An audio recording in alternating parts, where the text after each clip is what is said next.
Noun को substitute जो word कर दे वही है हमारा प्रोनाउन। जिस प्रोनाउन का प्रयोग प्रश्न पूछने के लिए करते हैं उसे हम लोग इंट्रोगेटिव प्रोनाउन कहते हैं। अब आप पूछेंगे सर इंट्रोडक्टरी क्या होता है? बेटा जहां सब्जेक्ट नहीं होता और अगर सब्जेक्ट को स्टार्ट करना है सेंटेंस को तो कई बार हम लोग इट लगा देते हैं। नमस्कार एवरीवन, आप सभी का स्वागत है मेरे यूट्यूब चैनल पर। जैसा कि सबको पता है एक पूरी की पूरी पार्ट ऑफ स्पीच आपके लिए स्पेशली लेकर आए हैं और इसमें हम लोगों ने पहले कवर किया था पार्ट ऑफ स्पीच, फिर हम लोगों ने नाउन को बहुत अच्छे से समझाया था, उसके बाद में प्रोनाउन का पार्ट 1, फिर पार्ट 2 और आज आपके सामने लेकर आया हूं मैं पार्ट 3। इसमें हम लोग फिर से मेजर बहुत इंपॉर्टेंट प्रोनाउन डिस्कस करेंगे। चलिए बिना किसी समय को गवाए स्टार्ट करते हैं हम इसका पार्ट 3। आप लोगों को पता है जो स्पेसिफिकली डेफिनेशन होती है वो क्या कह रही है हमसे? कह रही है नाउन को सब्स्टिट्यूट जो वर्ड कर दे वही है हमारा प्रोनाउन। यहां पर हम लोग पढ़ने वाले हैं हमारी 9, 10, 11 और 12। ये बहुत इंपॉर्टेंट है, आप इसको ध्यान से देखिए। जो इंट्रोगेटिव है यानी कि प्रश्नवाचक, जहां सवाल पूछे जाएंगे उसमें होगा इंट्रोगेटिव प्रोनाउन। उसके बाद जिसके अंदर रेसिप्रोकल यानी कि पारस्परिक, एक ऐसी पर्टिकुलर प्रोनाउन जिसमें दो घटनाएं एक साथ घटेंगी या दो लोगों का होना बहुत मैंडेटरी है। एक्सक्लेमेटरी नाम से क्लियर है, जहां पर कोई एक्सक्लेमेशन, सडन फीलिंग या इमोशन होगा। और इम्पर्सनल, आपको याद हो मैंने बताया था पर्सनल, उसी का अपोजिट पढ़ेंगे हम इसमें इम्पर्सनल। चलिए स्टार्ट करते हैं। नंबर 1 इंटरोगेटिव, नाम से ही क्लियर है, इंटरोगेशन, सवाल पूछे जाएंगे। तो स्टार्ट करते हैं। A pronoun use asking a question is called interrogative pronoun. जिस प्रोनाउन के अंदर सवाल पूछे जाएंगे, जैसे कि जिस प्रोनाउन का प्रयोग प्रश्न पूछने के लिए करते हैं उसे हम लोग इंट्रोगेटिव प्रोनाउन कहते हैं। सवाल पूछने वाले लिए हमें पता है हमारे पास पूरी एक WH फैमिली होती है जिसमें हम लोग जानते हैं कि W वाले शब्द कौन से हैं, हु, whom, which, whose और how, however। ये सारे के सारे वो शब्द होते हैं जिससे सवाल पूछे जाते हैं। who, whom, whose, which और what। ये सारी की सारी चीजें यानी कि जितने भी ये वर्ड हैं ये सारे के सारे सवाल पूछने के लिए यूज होते हैं। देखिए कुछ एक्सरसाइज है। तुम्हारा शिक्षक कौन है? तुम कल किससे मिले? ये किताब किसकी है? तुम्हारा बैग कौन सा है? और तुम क्या कर रहे हो? सो यहां पर है who is your teacher, whom did you meet yesterday, whose book is this, which is your bag और what are you doing।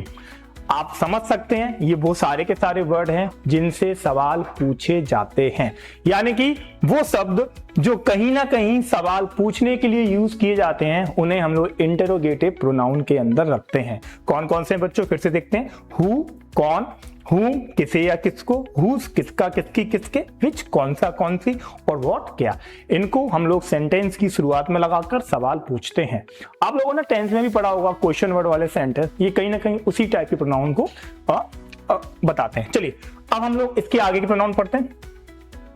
Reciprocal, ये नाम से ही क्लियर है, पारस्परिक संबंधवाचक सर्वनाम। कैसा? देखिए लिखा हुआ है यहां पर, क्या लिखा हुआ है आइए जानते हैं। A reciprocal pronoun is used two or more subject act in a same manner। घटना एक है, उसके अंदर दो लोग इन्वॉल्व होंगे। चलिए लड़ाई हो रही है, क्या मैं अकेले लड़ लूंगा? नहीं, मुझे एक और चाहिए।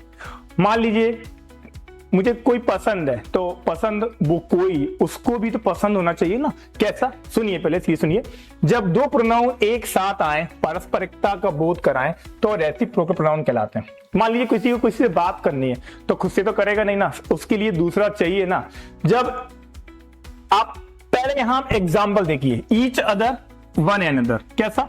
ईच अदर बोल रहा है दो वस्तुओं या दो व्यक्तियों के लिए, दो वस्तु और दो व्यक्तियों के लिए यूज होने वाला होता है ईच अदर। वहीं पर वन एनदर जब लोग दो से ज्यादा हों। जब मान लीजिए कोई मीटिंग हो रही है समाज की या सोसाइटी की तो उसमें दो से ज्यादा लोग हैं, लेकिन जब हमें कोई पर्सनल डिस्कस करनी है, मेरा कोई फ्रेंड है, तो वहां पर ईच अदर है। ईच अदर दो के लिए और वन एनदर दो से ज्यादा के लिए। याद रखना, इसकी कुछ स्पेशल बातें हैं जो आपको याद रखनी है। The two friends help each other, दो मित्र एक दूसरे की सहायता करते हैं। तो आपको याद हुआ दो लोगों के साथ each other और दो से ज्यादा के साथ one another, जिसको हम लोग कहते हैं रेसिप्रोकल प्रोनाउन।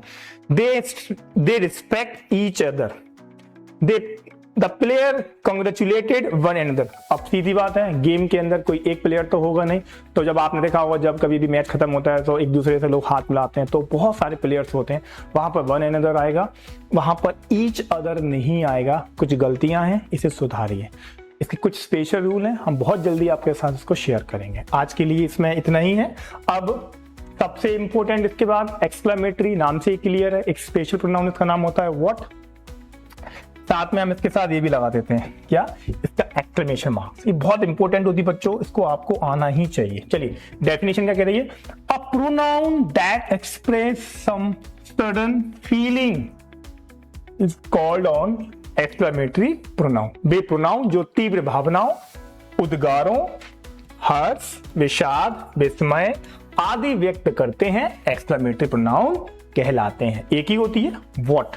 कभी आपने देखा होगा व्हाट, उसका एक्सीडेंट हो गया, व्हाट क्या मतलब, हम जब कभी किसी बात को सुनकर जब चौंकते हैं तो हमारे मुंह से अचानक निकलता है व्हाट, तो ये व्हाट ये एग्जैक्टली एक्सक्लेमेटरी प्रोनाउन ही होता है। कैसे, देखिए, क्या, use in the exclamatory sentence. बच्चों याद रखना, ये भी डबल पार्ट्स ऑफ स्पीच के अंडर आता है। कैसे, जैसे यहां ये काम कर रहा है प्रोनाउन का बच्चों, वहीं ये आगे जाके इंटरजेक्शन के अंदर भी काम करेगा।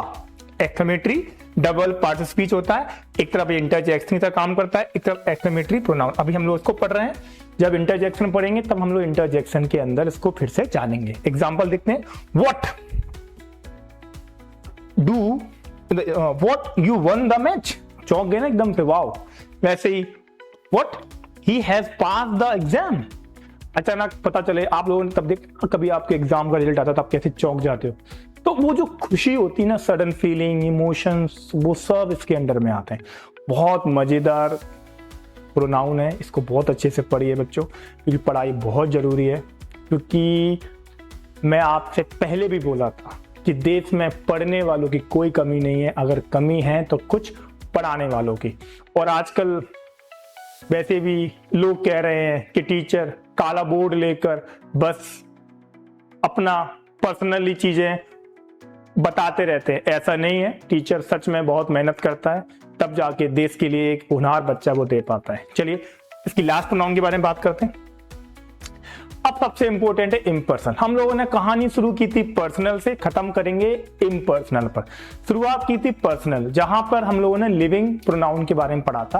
अब हम खत्म करेंगे इम्पर्सनल पर। बेटा ये दो तरीके से डिवाइड की गई है, आइए जान लेते हैं इसको और खत्म करते हैं इस पूरे पार्ट को।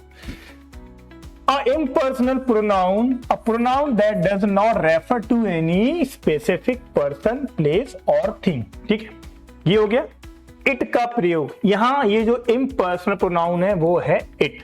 ठीक है, याद रखना इसको दो तरीके से, यहां भी ये दो तरीके से यूज हो रही है, एक तो एज ए प्रोनाउन और एक एज ए इंट्रोडक्टरी। अब आप पूछेंगे सर इंट्रोडक्टरी क्या होता है? बेटा जहां सब्जेक्ट नहीं होता और अगर सब्जेक्ट को स्टार्ट करना है सेंटेंस को, तो कई बार हम लोग इट लगा देते हैं या हम लोग देयर लगा देते हैं। देयर एडवर्ब वाले में आएगा और अभी हम लोग इट पढ़ रहे हैं किसमें? प्रोनाउन में। आप मेरे साथ बने रहिए, मैं सारे के सारे पार्ट्स ऑफ स्पीच के पार्ट आपके साथ लेकर आऊंगा और आपको ग्रामर इतनी अच्छी लगने लगेगी कि आप लोग सच में इन सारे कॉन्सेप्ट को अच्छे से समझ पाएंगे। चलिए स्टार्ट करते हैं। Pronoun, it as a pronoun, कुछ इसके पार्ट हैं, डिस्कस कर लेते हैं जल्दी जल्दी। देखिए लिखा हुआ है it is use for the non living thing, creatures, insects and infants. Infant मतलब होता है जनरली इट का प्रयोग वहां करेंगे जहां हमें कुछ प्रॉब्लम होती है। कौन कौन सी प्रॉब्लम है आइए जानते हैं।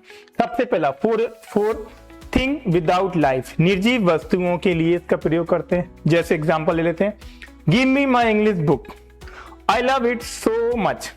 इंग्लिश बुक है, अब बुक तो नॉन लिविंग है तो उसकी जगह पे मैंने क्या लगा दिया बच्चों? इट लगा दिया। ठीक है ना। हियर इज योर पेन, अब पेन मतलब बोले प्लीज टेक इट, तो ये किसकी जगह पे आ गया बच्चों? पेन की जगह पे आ गया। जो वस्तु नॉन लिविंग है उसकी जगह पे हम इट का प्रयोग करेंगे। पहला हो गया। अब इसके और भी कुछ पार्ट है, आइए देखते हैं। Number second, for animal. आप लोग क्लियर कर लीजिए, अगर आप किसी एनिमल को पर्सोनिफाई कर देते हैं तो मैं नहीं कह सकता तब ही और शी लगा लो। वैसे हर एनिमल के साथ इट आता है। कैसे? देखिए लिखा हुआ है the cow is useful animal. अब यहां पर काउ है, बहुत लोग इसको काउ को गॉड मानते हैं, कोई लोग शी बोल सकते हैं। जी नहीं, हमें इट ही बोलना है। It gives us milk.